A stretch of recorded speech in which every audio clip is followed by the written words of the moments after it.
Hi friends, ഞാൻ വീട്ടിൽ തന്നെ വൈനുണ്ടാക്കി.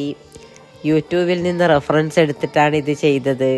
നല്ല അടിപൊളി റിസൾട്ടാണ്. വരൂ, നമുക്ക് എങ്ങനെയാണ് ഉണ്ടാക്കുന്നതെന്ന് നോക്കാം.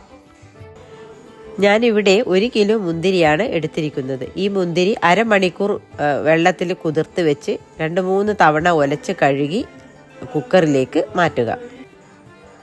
ഇതിലേക്ക് നല്ല കളറ് കിട്ടുന്നതിന് വേണ്ടിയിട്ട് 2 ഇടത്തരം ബീറ്റ്റൂട്ട് ഞാൻ എടുത്തിട്ടുണ്ട്. അത് ഗ്രേറ്റ് ചെയ്തതും കൂടി ചേർക്കുക. വീഡിയോയിൽ കാണുന്നത് പോലെ കറുവപ്പട്ട, ഏലക്ക, ഗ്രാമ്പു ഇവയൊക്കെ ഒന്ന് ചതച്ചിട്ട് ഇതിലേക്ക് ചേർക്കും. നമ്മുടെ വീഞ്ഞിന് വീര്യം കൂട്ടുന്നതിന് വേണ്ടി 1 പിടി ഗോതമ്പ് ക്രഷ് ചെയ്തതും കൂടി ചേർക്കും.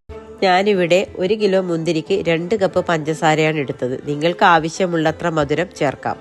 ഞാനിവിടെ 1 കിലോ മുന്തിരിക്ക് 2 ലിറ്റർ വെള്ളമാണ് ചേർത്തിരിക്കുന്നത്. ഇത് കുക്കറിൽ വെച്ച് 1 വിസിലിട്ട് ഓഫാക്കുക. വിസിലിട്ടതിന് ശേഷം ഇത് പെട്ടെന്ന് നന്നായി തണുത്ത് കിട്ടുന്നതിന് വേണ്ടിയിട്ട് വേറെ ഒരു വലിയ പാത്രത്തിലേക്ക് ഇത് മാറ്റി വെക്കുന്നുണ്ട്. ഇത് നന്നായി തണുത്തതിന് ശേഷം 2 ദിവസം വെയിലത്ത് വെച്ച് ഉണക്കിയ നല്ല ഡ്രൈ ആയ കുപ്പിയിലേക്ക് വേണം ഇത് മാറ്റാൻ. ഇതിലേക്ക് ചേർക്കേണ്ട പ്രധാനപ്പെട്ട ഒരു ചേരുവയാണ് ഈസ്റ്റ്. അത് ഞാൻ ഒരു 8 മിനിറ്റ് ചൂട് വെള്ളത്തിൽ 2 സ്പൂൺ പഞ്ചസാരയും ചേർത്ത് ഈസ്റ്റ് കുതിർത്ത് വെച്ച് പുളിപ്പിച്ചതിന് ശേഷമാണ് ഇതിൽ ചേർത്തിട്ടുള്ളത്. ഇനി ഈ കുപ്പി അടച്ച് അതിൻ്റെ മുകളിൽ നല്ല ഒരു വെള്ള തുണി കൊണ്ട് നന്നായി ഭദ്രമായി കെട്ടിയ ശേഷം സൂര്യപ്രകാശം കടക്കാത്ത നമ്മളെ കബേർഡിലോ അല്ലെങ്കിൽ ഷെൽഫിലോ സൂക്ഷിക്കുക.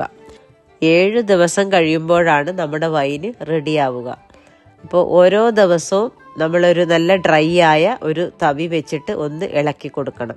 7 ദിവസവും ഓരോ തവണ ഇളക്കി ഭദ്രമായിട്ട് കെട്ടിവെക്കണം.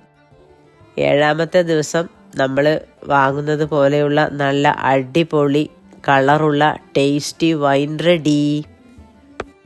എല്ലാവരും ഒന്ന് ട്രൈ ചെയ്ത് നോക്കിയിട്ട് അഭിപ്രായം പറയണേ.